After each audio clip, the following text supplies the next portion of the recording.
Pharaoh Hatshepsut. In keeping with tradition, Hatshepsut set about commissioning building projects, such as her temple at Deir el-Bahri, and sending out military expeditions. The exact nature of the military campaigns is unclear, but their objectives were the regions of Syria and Nubia. It is likely that the campaigns were launched simply to uphold the tradition of Pharaoh as a warrior king bringing wealth into the land through conquest, could have been seen as a continuation of Thutmose II's campaigns in those regions, further legitimizing her position, or could have been fairly provoked. The pharaohs of the New Kingdom, the Age of Empire, placed great emphasis on keeping secure buffer zones around the country to avoid a repeat of what they saw as the invasion of the Hyksos. In all her projects, campaigns, and policies she relied on the advice and support of one of her courtiers, a man named Senenmut, whose relationship with the queen remains mysterious. Van der Meerup notes that, he was a man of undistinguished birth who rose to prominence at court. Several statues show him holding Princess Neferu Ra, whose mentor and steward he became before Hatshepsut's accession, 174-175. He was in charge of all of Hatshepsut's grandest projects, including her famous temple at Deir el-Bahri. Hatshepsut's greatest efforts went into these building projects, which not only elevated her name and honored the gods but employed the people. The scope and size of Hatshepsut's constructions, as well as their elegant beauty, attest to a very prosperous reign. None of her projects could have been completed as they were if she were not in command of a wealth of resources. Hatshepsut's expedition to Punt, modern-day Somalia, was her crowning achievement in her own eyes. Punt had been a partner in trade since the time of the Middle Kingdom, but expeditions there were expensive and time-consuming. That Hatshepsut could launch her own expedition, especially one so lavish, is a testament to how prosperous her reign was. Her temple at Deir el-Bahri remains one of the most impressive and often visited in Egypt. Breyer and Hobbs note how the art produced under her authority was soft and delicate, and she constructed one of the most elegant temples in Egypt against the cliffs outside the Valley of the Kings. 30. Her temple rose from beside the river Nile with a long ramp descending from the courtyard of trees and small pools to a terrace. Some of these trees were brought from Punt and are the first known successful transplants of trees from one nation to another in history. The remains of these trees, fossilized tree stumps, can still be seen in the courtyard of the temple in the present day. The lower terrace was lined with columns, and a ramp led up to a second terrace which was equally impressive.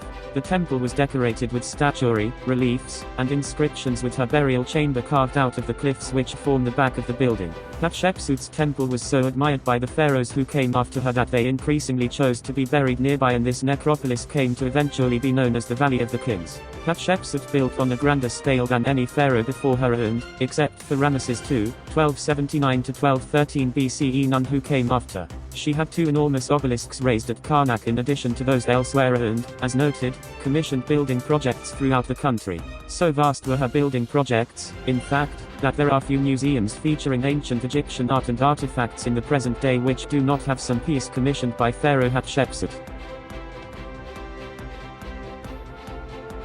While Hatshepsut had been ruling the country, Thutmose III had not been sitting quietly by watching. She gave him command of the armies of Egypt, and it has been suggested, most notably by Egyptologist James Henry Breasted, that he survived her reign by proving himself useful to her as a general and, more or less, keeping out of her way. In c. 1457 BCE, Thutmose III led his armies to put down a rebellion from Kadesh, the famous Battle of Megiddo, a campaign possibly anticipated and commissioned by Hatshepsut, and afterwards her name disappears from the historical record. Thutmose III backdated his reign to the death of his father, and Hatshepsut's accomplishments as pharaoh were ascribed to him. When and how she died was unknown until recently. Egyptologist Zahi Hawass claimed to have located her mummy in the Cairo Museum's holdings in 2006 CE. An examination of that mummy shows that she died in her 50s from an abscess following a tooth extraction.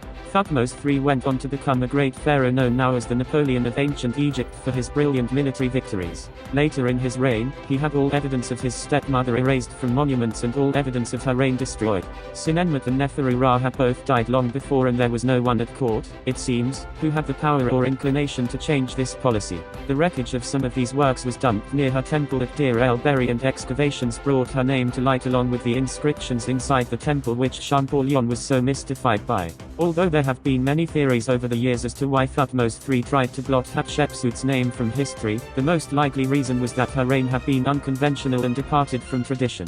The pharaoh's chief responsibility was the maintenance of marked harmony, balance, and a woman in a man's position would have been seen as disruptive to that balance. The pharaoh served as a role model to his people, and it is possible that Thutmose III feared that other women might look to Hatshepsut for inspiration and try to follow her example, thereby departing from a tradition which maintained that men should rule Egypt and women should be only consorts, as it was in the beginning of time when the god Osiris ruled with his consort Isis. Ancient Egyptian culture was very conservative in many respects and placed no value on change or alteration in tradition. A female pharaoh, no matter how successful her reign, was outside of the accepted understanding of the role of the monarchy, and so all memory of that pharaoh had to be erased.